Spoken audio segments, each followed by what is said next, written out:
आगामी साधारण निर्वाचन को दृष्टि रखी मयूरभंज पुलिस विभिन्न चेक पोस्ट रे और इंटरस्टेट सीमा रे जांच पोस्ट आंतर जिला सीमा जांच पोस्ट एवं मयूरभंज जिला अंतर्गत विभिन्न स्टैटिक पॉइंट रे नाका जांच आरंभ करिछि।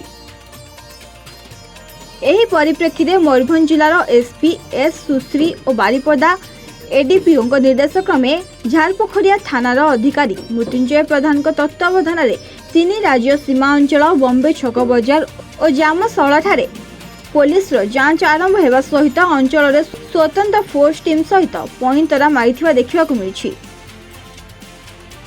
गाड़ीर कागजपत्र जांच सहित निर्वाचन को आखिरे रखी डिक्की खोली सामग्री जांच करुथिबा देखिबाकु मिलिछि। अन्यपटे मोटरसाइकेल चालकों निशा सेवन टेस्ट करी कार्यानुष्ठान आरंभ होइछि। तत्सहित परिवार सहित यातायात समय संपूर्ण सुरक्षा अवलंबन करने को कही हेलमेट निश्चित व्यवहार करंतु खोद अधिकारी निजे सचेतन करिसेंति। मयूरभंज मलय नायक रिपोर्ट एवान ओडिशा।